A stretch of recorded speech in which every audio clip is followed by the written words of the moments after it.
Okay, so what we have here is a little video preview of version 1.2 for Hubert's Island Adventure, Mouse of War. And this has the addition of survival mode. Adventure mode is what the game used to be. Survival mode is a new mode in which you try to survive for a little while on a variety of levels. There are 3 right now, plus one of the adventure levels converted to a survival map. This is a good one. So, let me show you how this works. You run around trying to survive, and dodging things, picking up ammo. You gain score as time goes on, and you also gain score for killing enemies. Oh, and if you die, as you can see, it ends. So let's say that a little bit more, though. Enemies spawn more and more, and faster and faster over time, and ammo spawns... Wow, not very good. But ammo spawns less frequently over time. So, the level gets progressively harder the longer you survive. And you want to try to get as high a score as you can before you die. Or escape. If you set, well, you set the escape timer to something when you start up the game, and whatever that is set to, okay, here, yeah, I'll just show you here. This is set to very short, so we've got 2.5 minutes that we need to survive. Now, if we survive for 2.5 minutes, each of these little escape spawn boxes will start flashing. I'll have a flashing light, and the word escape on top will start flashing as well. And that lets you know that it is safe to escape. And just run into one and you will escape, and it gives you a pretty sizable bonus to your score. It doubles it. So that's what you want to do, is get a really high score and not suck, and then escape to double your score. That is the idea. This is a haunted house level. Zombies come from both sides outside, and then additionally there are ghosts coming in at you. You want to run outside right at the beginning to grab some extra ammo, which I did not do. Alright, good. I've got a chance to redeem myself here. Alright, this balloon can be used to go grab a lot of ammo at a bit of a risk.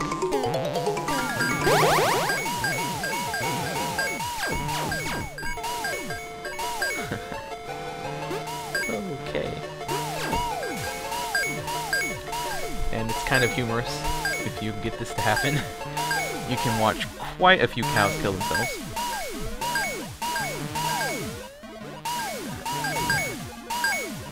Quite a lot of guys are just dying there. This level may actually need some tweaking. This is going on a while. Yeah, alright, so fly back up here. Ghosts are actually specifically to prevent you from being able to just sit over at the sides. So that may require some additional balancing, but pretty well works. This is probably my favorite one. There's no ammo, so all you do is fly around trying to survive as long as you can. And there's no ground except that little spawn escape box down there.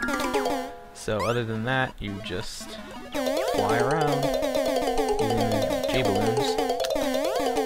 And at the very bottom of the level is just a bed of spikes, as you might guess. And then there are fireballs, bees, dragon whelps flying around. I think that's everything in here. And then there's the laser shooters in the middle. That's just to make it not possible to just sit on the spawn and survive. Yeah, they make that pretty dangerous. And you want to try to conserve your J-balloons as much as possible, because they will spawn less and less frequently the longer you survive. I actually cannot hear my sounds right now due to the way I'm recording this video, so it's kind of hard to tell when my flight is about to run out. gonna run out.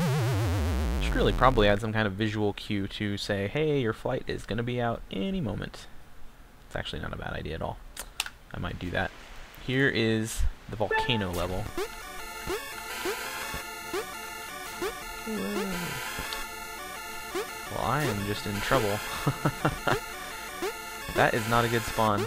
The adventure maps, I have them all in survival mode, but I only have one enabled right now because they're not really all that fun. This one has actually undergone some tweaking, so it's not too bad. Nothing up there. Oh, there was some ammo, but I didn't make it. But like that one spawn needs to probably just be cut out because if you spawn there, you're in trouble. Most of them, you start with no ammo on survival maps. And you just have to go find ammo. The zombie holdout is actually an exception right now. You start out with just enough to kill your way past some cows to get over here, if you were to want to. But that, of course, has its own dangers, which don't really seem quite dangerous enough, really. I'm gonna have to increase the threat level. Yeah. You see beautiful farmy background. Lovely, lovely. Here is where the points are at. Oh. Well, so yeah, that is survival mode. Nice little introduction to it. Another huge change in this version of the game that I did not mention yet, which is really important. This is, along with survival modes, probably the one like the really cool thing that this version has. So before, to change your character, you had to go to the options menu, and it was right here below the difficulty setting. So I don't know why I had it set that way. It was very dumb, and it actually required a lot more effort on my part to make it work that way, so I have no idea what I was thinking. Used to, you'd use the button in the options menu, and it would do what this button just did. It would set the selected character, and that would be your character next time you died. So instead, you can change it using the key. Additionally, you can run past a checkpoint or a spawn point, which there's only one spawn point in every level, and it's right back here at the beginning. Ooh. See if I can get through without dying.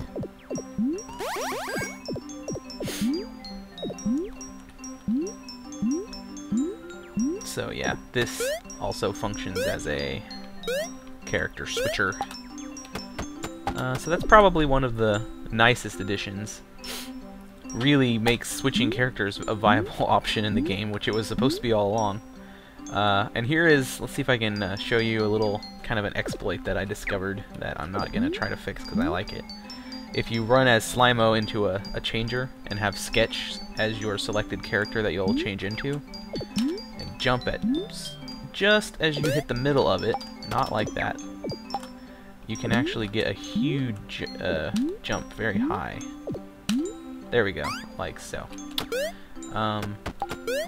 At the moment, there's no particular use for it anywhere. I mean, if you find that helpful in a specific spot, great. Because it works at spawn points and checkpoints. Just hop on over, and you can get a really good jump going. Whoa, that's going to be tough with that there. Yeah, that may not be doable with the ice block right above me. But it doesn't really matter. So that is the character switching. It's actually feasible for the first time ever. And I've showed you survival mode, and that is, in addition to a bunch of level tweaks, little minor things here and there, and a bunch more secret areas added throughout the game. That is the 1.2 patch. So until next time,